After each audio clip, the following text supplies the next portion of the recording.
বন্ধুরা, এর আগে আমি আপনাদের একটি ভিডিও দিয়েছিলাম, যে ভিডিওটিতে দেখানো হয়েছিল গোলাপ গাছে কিভাবে বাড গ্রাফটিং করবেন।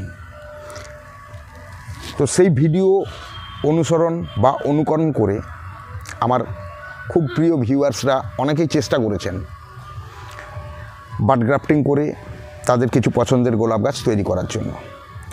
তো তাদের এই চেষ্টাটা করার জন্য আমি তাদেরকে ওয়েলকাম জানাই, কিন্তু দুর্ভাগ্যজনক পরিস্থিতি এখানেই তৈরি হয়েছে, ওনারা চেষ্টা করার পরও ওনারা কাজে সাকসেস পাননি।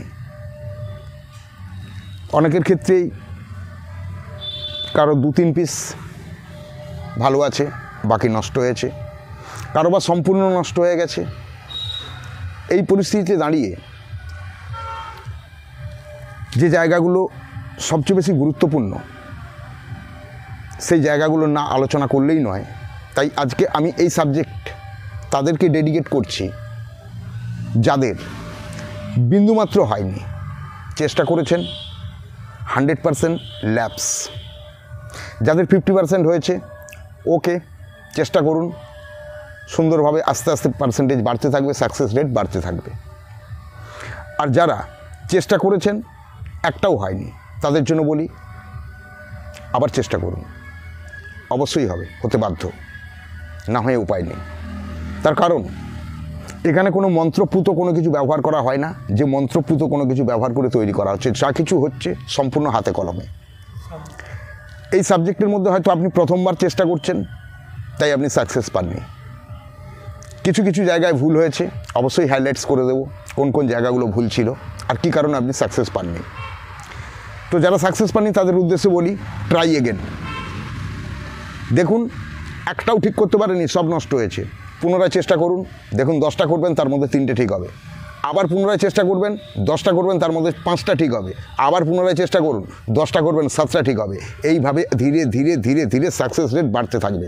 এটা কিছুই নয়, এটা কেবলমাত্র প্র্যাকটিস। অর্থাৎ আপনাদের নতুন হাত, অনেক জায়গায় ভুল ত্রুটি ছিল, আর সেই ভুল ত্রুটিগুলো আমি ধরিয়ে দিচ্ছি যে কোন কোন জায়গাতে ভুল ত্রুটিগুলো ছিল।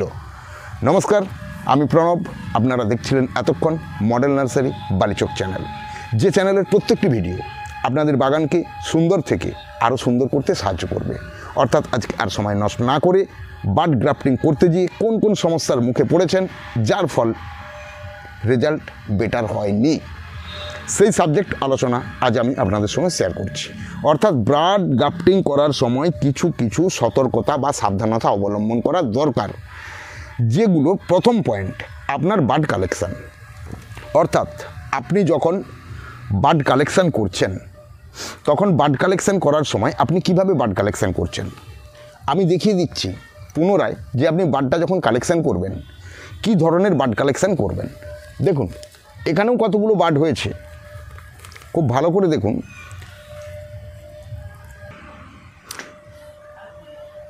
দেখুন, এই যে বাডগুলো হয়েছে, আপনারা যদি চিন্তা করেন যে এই যে বাডগুলো বেরিয়েছে, এই বাডগুলোকে আমি কালেকশান করে এটিকে আমি ভেনগাম করে দিই, তাহলে কিন্তু এই বাড নষ্ট হয়ে যাওয়ার সম্ভাবনা সবচেয়ে বেশি। তার কারণ এত বড় বাড কখনোই কালেকশান করতে যাবেন না। তাহলে কী ধরনের বাডটা কালেকশান করাটা সঠিক, সেই জায়গাটা একটু ভালো করে বুঝুন। কারণ আপনাদের সমস্যা ছিল বাড কালেকশানে প্রথম, আর বাড কালেকশান করার স্টাইল। অর্থাৎ আপনি বাডটা যখন কাটছেন, আপনি বাডটা কাটার সময় কিভাবে কাটছেন। এই একটি গোলাপ গাছ দেখুন, আর এই একটি গোলাপ গাছ আমি দেখিয়েছি যে বাডগুলো সব বড় হয়ে গেছে। অর্থাৎ এখান থেকে কোনো রকম বাড কালেকশান চলবে না, আপনাকে কালেকশান করতে হবে এই ধরনের একটি, ধরুন গোলাপ গাছ যেখানে সদ্যে বাড বেরোনো আরম্ভ হয়েছে। আর কালেকশান করার সময় ধরুন এই ধরনের গাছে আছে, আপনি এখান থেকে কালেকশান করলেন, এক্ষেত্রে প্রবলেম হতে পারে, আপনার বাড কাটিংয়ের জায়গায় এবড়ো খেবড়ো হতে পারে। তাই আপনাকে করতে হবে আগে এইভাবে ডালটিকে গাছ থেকে কেটে নিন, এইভাবে কেটে বের করে নিন। ডাল থেকে গাছ থেকে কেটে নেওয়ার পর এরপর আমি দেখাচ্ছি আপনাদের কিভাবে এই বাডটি আপনি কালেকশান করবেন।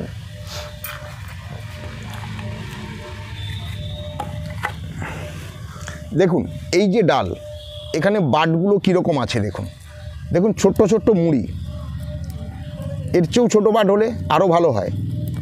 আমি পাতাগুলো ফেলে দিচ্ছি যাতে আপনাদের বুঝতে সুবিধা হয়। খুব ভালো করে লক্ষ্য করুন, প্রচণ্ড পরিমাণে বার্ড আছে। এই দেখুন,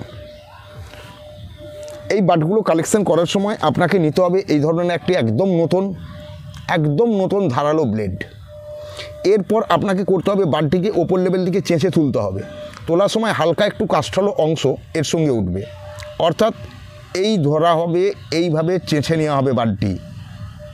এই দেখুন বার্ডটি কালেকশন হলো, আমি জলে ফেলে দিলাম। দেখুন কতটা অংশ আমি চেঁচে নিয়েছি, খুব ভালো করে দেখুন আমি কিভাবে চেঁচেছি, কতটুকু অংশ চেঁচেছি, কাষ্ঠল অংশ কতটা নিয়েছি। এইবার এই বার্ড কালেকশন করার সময় যে সমস্যাটা আপনাদের ক্ষেত্রে হয়েছে সেটা হচ্ছে, এইভাবে গাছে ডাল আছে, আপনি বার্ড কালেকশন করতে চাইছেন, সেক্ষেত্রে আপনার বার্ড কালেকশানের ক্ষেত্রে কতগুলো সমস্যা হয়েছে। যেখানে বার্ড কালেকশানটা এবড়ো খেবড়ো হয়েছে, অর্থাৎ বার্ড কালেকশন করার সময় বার্ড কালেকশানের যে নিচুর যে পজিশন, অর্থাৎ যে কাষ্ঠল অংশ আমি কেটে নিচ্ছি, সেই কাষ্ঠল অংশ যেন একদম প্যারালাল সমানভাবে কাটা হয়, যেন আপ ডাউন না হয়। এই জায়গাটা আপনাকে সবসময়ের জন্য খেয়াল রাখতে হবে। এটা অন্য কিছু নয়, এটা প্র্যাকটিস। আপনি একবারে না পারলে একবার অবশ্যই পারবেন। চেষ্টা করুন, বারবার চেষ্টা করুন, তবেই আপনার সাকসেস আসবে। ফেলিওর হয়েছেন তার মানে এই নয় যে আপনি সব দিন ফেলিওরের দলে থাকবেন। আপনার চেষ্টাই আপনার সাকসেসের একমাত্র রাস্তা খুলে দেবে। তাই পিছিয়ে না পড়ে, থেমে না থেকে এগিয়ে চলুন। এইভাবে বাটগুলোকে চেঁচে তুলুন। আমি আরও ভালো করে দেখিয়ে দিচ্ছি কীভাবে, যদি কখনো মোটাভাবে তোলা হয় তাকে পাতলা করবেন কিভাবে। এইভাবে ধরুন, হালকা করে বাটটিকে চেঁচে তুলুন। এইভাবে বাটগুলোকে চেঁচে বের করুন। এবং বাট যখন আপনি কালেকশান করছেন, খুব ভালো করে বুঝুন, এই পয়েন্টের জন্যই আপনাদের সাকসেস রেট 0 হয়ে গেছে। এই বাটটা কালেকশান করাটাই মেন। কিভাবে বাটটাকে পাতলা করে চেঁচে তোলা হবে, যেখানে নিচের অংশটা একদম সমান থাকবে। অর্থাৎ নিচের অংশ সমান বলতে আমি এই জায়গা বলতে চাইছি, খুব ভালো করে বুঝুন। আমি সাধ্যমতো চেষ্টা করছি আপনাদের বোঝানোর। এই যে বাটটি আমি ধরলাম, দেখুন এই যে কাষ্ঠল অংশ, এই অংশটি তোলার সময় একদম সমান স্মুথলিভাবে তোলা হবে। এখানে কোনো রকম এবড়ো খেবড়ো, আপ ডাউন, উঁচু নিচু এইভাবে যেন বাট তোলা না হয়। ওইভাবে বাট তোলা হলে বাট এলার সঙ্গে সেট হবে না এবং ওই ফাঁকা জায়গায় জল ঢুকবে এবং বাটটি নষ্ট হয়ে যাবে। তাই এইভাবে বাটটি আপনাকে কালেকশান করতে হবে একদম সমানভাবে। দেখুন কাষ্ঠল অংশ একদম সমান স্মুথভাবে কালেকশান করতে হবে, মানে চেঁচে তুলে নেওয়ার মতো। খুব ভালো করে এই জায়গাটা বুঝুন। এই জায়গার জন্য আপনাদের প্রথম সমস্যা তৈরি হয়েছে, বার্ড কালেকশান। এই জায়গাটা বোঝানোর পর এরপরে আমি আপনাদের বোঝাই, যখন আপনারা এলার মধ্যে বার্ডটি পুশ করছেন তখন কি সমস্যার মুখে পড়ছেন। ধরুন এই একটি এলা গাছ, এর মধ্যে যখন আপনি বার্ডটি পুশ করছেন তখন আমি বলেছি যে এলাটিকে এইভাবে ধরুন, ধরে 1 ইঞ্চি চিড়ে দিন।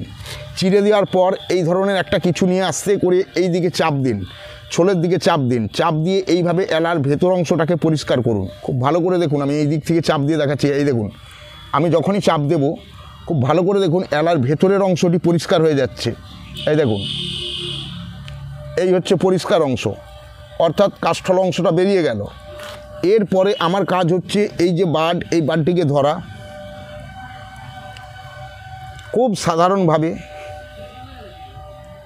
এইভাবে বার্ডটিকে ধরুন, ধরার পর এই যে চাপ দিলেন, এই যে চাপ দেওয়া অংশ, এই চাপ দেওয়া অংশের মধ্যে বার্ডটিকে পুশ করতে হবে। অর্থাৎ এই বার্ডটিকে সমানভাবে পুশ করে দিন ওই চাপ দেওয়া অংশে। দেখুন বার্ডটি সম্পূর্ণ ভালোভাবেই বসে গেল। এই দেখুন, এই হচ্ছে আপনি বার্ডটি পুশ করলেন। এই যে আপনি বার্ডটি পুশ করলেন, এরপরে কি খুব স্বাভাবিক এবং সাধারণ একটি প্লাস্টিক নেবেন যাতে ওর মধ্যে কোনোভাবে জল না যায়। এই প্লাস্টিক নিয়ে বার্ডটিকে এইভাবে ঢেকে দিন। নিচের যে এলা অংশটি কেটেছিলেন বার্ডটিকে বাদ দিয়ে সেই এলা অংশটিকে চেপে দিন। এইভাবে চেপে দিয়ে ওপর দিকে ঘুরিয়ে এইভাবে নিয়ে এসে চেপে দেবেন। এই সাধারণ প্রক্রিয়াটি আমি আপনাদের দেখিয়েছিলাম এইভাবে বার্ডটি গ্রাফটিং করতে। যাদের ক্ষেত্রে হয়নি তাদের সমস্যাটা নিশ্চয়ই আপনারা বুঝতে পারলেন যে বার্ডটি কালেকশন করার সময় যে গণ্ডগোলটি হয়েছে, বার্ড কাটায় আপ ডাউন হয়েছে, এর জন্য আপনার ওটি ঠিকমতোভাবে সেট হয়নি, শুকনো হয়ে নষ্ট হয়ে গেছে। এই হচ্ছে বাঁধার সিস্টেম। এর পরের যে সমস্যা হয়েছিল সেটি কি? সেটি হয়েছিল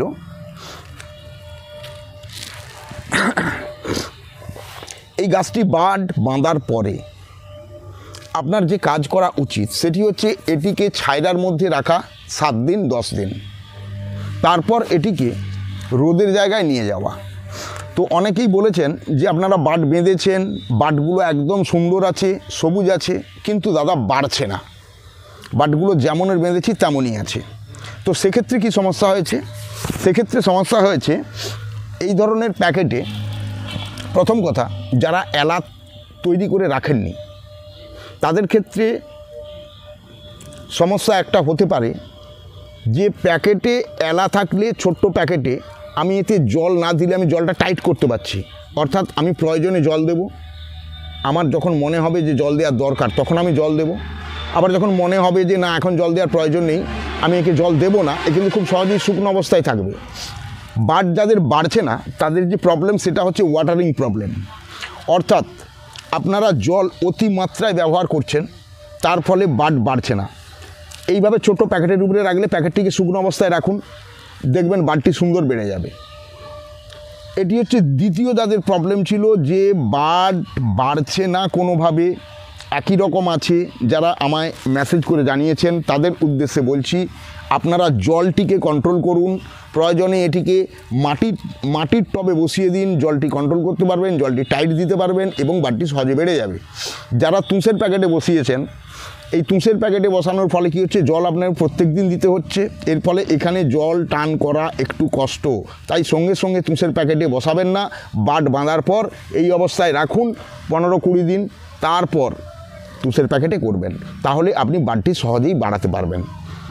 দ্বিতীয় যে সমস্যাগুলো ছিল, তাহলে প্রথম যে সমস্যা ছিল যে বাট বাঁধার পর সব শুকনো হয়ে গেছে, যাদের তাদের প্রবলেম ছিল। এইভাবে মাটির প্যাকেটে এলা গাছ তৈরি করুন, তাহলে আপনি জলকে টাইট দিতে পারবেন, আর জল টাইট দিতে পারলে বাটটি খুব সহজেই বাড়বে। এরপরে যেটি সেটি হচ্ছে কি, বাট তো বাঁধা হলো, জল টাইট দেওয়া হলো, এরপর যখন বাটটি কিছুটা বড় হয়েছে অর্থাৎ 3 থেকে 4 ইঞ্চি হয়েছে, তখন আপনি বাড়ের যে বাঁধা ছিল এই যে প্লাস্টিক, এই প্লাস্টিকটাকে আপনি খুলে দেবেন। কখন খুলবেন প্লাস্টিকটি? যখন এই বাটটি বেড়ে 3-4 ইঞ্চি হবে তখন এই প্লাস্টিক বাঁধাটি আপনি খুলে দেবেন। খুলে দেওয়ার পরের কাজ কি? খুলে দেওয়ার পরের কাজ এবারে প্যাকেট কেটে আপনি বড় পলি প্যাকেটে বসাতে পারেন বা মাটির জায়গায় বসাতে পারেন, যাতে খুশি আপনি বসান। বসানোর 15 দিন পর, অর্থাৎ আপনি এইভাবে তুষ দিয়ে ধরুন প্যাকেটে বসালেন, কিংবা আপনার মাটির পাত্রে করা ছিল, মাটির টবে করা ছিল এলা গাছ, তাতে আপনি বেঁধেছেন, ওকে, কোনো সমস্যা নেই, বাট বড় হয়েছে, খুব ভালো। এরপর ওকে নিয়ে চলুন একদম রোদযুক্ত জায়গায়, অর্থাৎ যেখানে রোদ লাগে সেই জায়গায় নিয়ে চলুন। নিয়ে যাওয়ার পর আপনার প্রথম যে কাজ হবে সেটি এটিই হবে, এটি এইভাবে প্যাকেটে বসানোর 15 দিন থেকে 20 দিন পর আপনি দেবেন এই গাছে প্রথম খাবার। 15 থেকে 20 দিন পর আপনি দেবেন এই গাছে প্রথম খাবার, অর্থাৎ বাট 3 থেকে 4 ইঞ্চি বড় হয়েছে, তাকে আপনি তুষের এইভাবে প্যাকেটে বসিয়েছেন বা টবে সেট করে দিয়েছেন, তার 15 দিন পর এই প্যাকেটের উপরে আপনি দেবেন খাবার। এবং ঠিক 15 দিনের মাথাতেই আপনি প্রথমবার স্প্রে করবেন একটি অ্যান্টিফাঙ্গাস সাফ। এই অ্যান্টিফাঙ্গাস পাউডারটি আপনি সমস্ত গাছের উপরে স্প্রে করে দেবেন, ইভেন এই বাডের উপরেও স্প্রে করবেন। এরপরে বলি, বাঁধার কাছে যদি কোনো রকম গ্যাপ থাকে বা চেরার সময় যদি এলোমেলোভাবে চেরা হয়, তখন আপনি যখন জল ব্যবহার করছেন তখন দেখবেন এর মধ্যে জল ঢুকলে এই জায়গাটি জলে ইনফেকশান হবে এবং পচে গিয়ে এটি নষ্ট হয়ে যাবে। তাই বাঁধার কাছে সতর্কতা অবলম্বন অবশ্যই করবেন, সঠিকভাবে বাঁধবেন যাতে জলটা ভেতরে না যায়। ওকে বন্ধুরা, আশা করি বোঝাতে পারলাম যাদের একদমই হয়নি তাদের কি সমস্যা ছিল, যাদের হয়েছে 15 দিন ধরে বাঁধা আছে একই রকম বাট বাড়েনি, কি কারণে বাড়েনি, অর্থাৎ ওয়াটার কন্ট্রোল করার দরকার ছিল। তারপরের যে জায়গাটি আপনাদের ক্লিয়ার করলাম যে একটি বাট 3 থেকে 4 ইঞ্চি হওয়ার পর এই প্লাস্টিক আপনি কেটে খুলে দেবেন। তারপরে যেটি বললাম 3-4 ইঞ্চি বাট সাইজ হওয়ার পর তাকে আপনি এইভাবে তুষের প্যাকেটের মধ্যে বসাতে পারেন। বসানোর 15 দিন পর দেবেন প্রথম খাবার এবং অ্যান্টিফাঙ্গাস স্প্রে করবেন। এই কমপ্লিট কোর্স করার পর আপনি দেখবেন যে আপনার সাকসেস রেট সর্বোচ্চ 85% এর ওপর যাবে না, অর্থাৎ সর্বোচ্চ সাকসেস রেট 85%। দেখুন, আমি আপনাদেরকে যখন দেখিয়েছিলাম যে বাটগুলো আমি বাঁধছি, গ্রাফটিং করছি, আজ দেখুন তার আপডেট দিচ্ছি। আমারও বাট কিন্তু সমানভাবে সবগুলো বাড়েনি। এই দেখুন, এখানে যে গাছটি আমি আপনাকে দেখাচ্ছি, দেখুন এটি সুন্দরভাবে বেড়ে গেছে। দেখুন এটি সুন্দরভাবে বেড়ে উঠেছে। আমার কাজ এখন এবারে আমি আস্তে করে প্লাস্টিকটি খুলে দেবো, খুলে দেওয়ার পর একে খাবার দেবো। এই দেখুন সুন্দরভাবে বেড়েছে। এরপর এইখান থেকে কাঁচি দিয়ে কেটে দিতে হবে। এরপর যেটা করতে হবে, 15-20 দিন পর থেকে আপনাকে ওখানে কাঁচিটা দিয়ে বড় হয়েছে। এবার দেখুন এই যে বাটটি দেখুন, এটি আমার এখনও বড় হয়নি। এরপরে দেখাচ্ছি, দেখুন এই যে বাট ওপরে বাঁধা আছে, দেখুন ছোট্ট আছে, বড় হয়নি।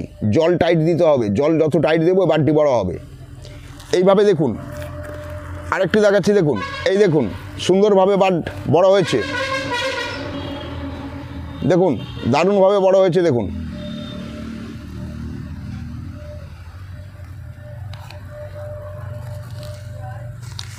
এইভাবে বাটগুলো ধীরে ধীরে বড় হবে। এরপর আপনি এক কাজ করবেন, যখনই দেখবেন এই বাট বাঁধার নিচু থেকে এলা গাছের এইভাবে ডালগুলো বেরোচ্ছে, আপনার কাজ হচ্ছে এই এলা গাছের ডালগুলোকে আস্তে আস্তে কেটে দেওয়া, এইভাবে কেটে দেওয়া। এরপর ধীরে ধীরে স্টেপ বাই স্টেপ 7-10 দিন পর এই পজিশন থেকে কেটে দেওয়া, ঠিক এইভাবে। তাহলে এবারে কি হলো, দেখুন আপনার এই বাট বাড়লো, ধীরে ধীরে বাড়তে বাড়তে যে মেন যে গোলাপ গাছ আপনি যাকে টার্গেট করে বসিয়েছিলেন চোখ, সেই গাছ সুন্দরভাবে তৈরি হচ্ছে। নিচু থেকে কোনো ডালপালা বেরোচ্ছে, যে এলা গাছ নিয়েছিলেন সেটিকে অবশ্যই কেটে রাখবেন। এইভাবে ধীরে ধীরে তৈরি হয়ে যাবে একটি পূর্ণাঙ্গ গোলাপ গাছ। ওকে বন্ধুরা, আশা করি আমি আপনাদের কাজের জায়গায় যে সমস্যাগুলো হয়েছিল সেগুলো আমি পরিষ্কার করতে পারলাম। এর পরেও যদি কেউ এই কাজ করতে গিয়ে কোনো সমস্যার মুখে পড়েন, অবশ্যই বাই মেসেজ করে জানাবেন। পরবর্তী সময় ওই মেসেজের ভিত্তিতে আমি আবার ভিডিও দেব এবং সেই জায়গাটি আবার হাইলাইটস করব। যতক্ষণ না আপনারা কমপ্লিটলিভাবে করতে পারছেন ততক্ষণ অবধি আমি আপনাদের ছাড়বো না। ওকে, যারা এই চ্যানেলে নতুন তাদের উদ্দেশ্যে বলি, এই ধরনের ইনফরমেটিভ ভিডিও যদি আপনাদের ভালো লেগে থাকে বা আপনাদের চাহিদা থাকে, তাহলে অবশ্যই চ্যানেলটিকে সাবস্ক্রাইব করুন, সঙ্গে সঙ্গে অল নোটিফিকেশান বেল বাটনটি দাবিয়ে দেন। তাহলে আমার দায়িত্ব থাকবে এই ধরনের ইনফরমেটিভ ভিডিওগুলো আপনাদের সামনে আমি শো করব এবং আপনি আপনার প্রয়োজন মতোভাবে ভিডিও দেখতে পারবেন সময় মতো এবং সেটি ব্যবহার করতে পারবেন। ওকে বন্ধুরা, আজকে এই সাবজেক্ট এই পর্যন্তই। চোখ রাখুন পরবর্তী সাবজেক্ট কী আসছে। চললাম, টাটা, বাই বাই।